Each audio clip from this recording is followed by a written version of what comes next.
आज मी बनवली मस्त मऊ आणि लुसलुशीत अशी तांदळाची खीर। सगळ्यांनी तर खूपच आवडीने खाल्ली, परत कर अशी ऑर्डरसुद्धा दिली। तर चला सुरुवात करूया आजच्या रेसिपीला। मी सुजातास किचनमध्ये आपले स्वागत करते।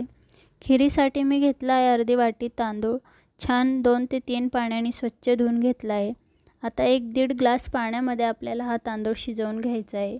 चवीप्रमाणे 2 चिमूट मी मीठ घेतलं आहे। आता हा तांदूळ छान असा स्मॅश होईपर्यंत मी शिजवून घेते। हे बघा, एक 7 ते 8 मिनिटं लागले शिजायला। असा छान मऊसूत आपल्याला हा तांदूळ शिजवून घ्यायचा आहे। हवं तर तुम्ही रवीने घोटून सुद्धा घेऊ शकतात। तर ज्या पातेल्यामध्ये मला खीर बनवून घ्यायची आहे त्या पातेल्यात मी हा शिजलेला तांदूळ टाकून घेते, भात। तर सर्वात आधी चॅनलला नवीन असेल तर प्लीज चॅनलला सबस्क्राईब नक्की करा, बेल आयकॉनला क्लिक करायला विसरू नका। रेसिपी आवडल्यास शेअरसुद्धा करा।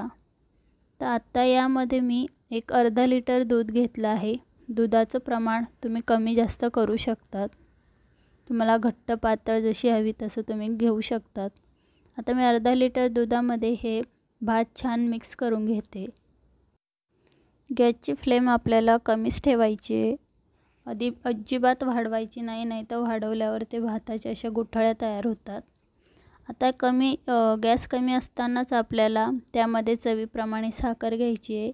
एक छोटी वाटी मी 1.5 वाटी साखर घेतली आहे, या वाटीने मी मोजून घेतलं आहे। त्यामध्ये घेतलं आहे एक अर्धा चम्मच वेलची पूड, त्याचबरोबर मी त्यामध्ये घेतले थोडेसे मनुके, चारोळी। तुम्ही आवडीप्रमाणे जे ड्रायफ्रूट तुम्हाला आवडत असतील ते तुम्ही घेऊ शकतात, तसेच किसलेले खोबरेसुद्धा तुम्ही घेऊ शकतात। आता हे सारखं साहित्य टाकत असताना आपल्याला ढवळत राहायची आहे खीर, अजिबात कमी गॅसवर थांबवायचं नाही। तर आता आपल्याला हे सगळं साहित्य मिक्स करून एक 5 मिनिटं छान शिजवून घ्यायची आहे। हे बघा, एक 5 ते 6 मिनिटं मी छान खीर शिजवून घेतली आहे। अशा पद्धतीने आता आपली छान मस्त खीर तयार झालेली आहे शिजून। तांदूळ पण स्मॅश झालेला आहे, दूधही थोडंसं आटलेलं आहे, कारण की भात दूध ऑब्झर्व करून घेतो, त्याच्यामुळे छान मस्त घट्टसर अशी खीर तयार झाली आहे। आजची रेसिपी तुम्हाला कशी वाटली कमेंट बॉक्समध्ये कमेंट करून नक्की कळवा। चॅनलला नवीन असाल तर चॅनलला सबस्क्राईब नक्कीच करा। अशा पद्धतीने आपली तांदळाची खीर मस्त मऊ आणि लुसलुशीत खीर तयार आहे। ही रेसिपी आवडल्यास तुम्ही सुद्धा नक्की ट्राय करून बघा।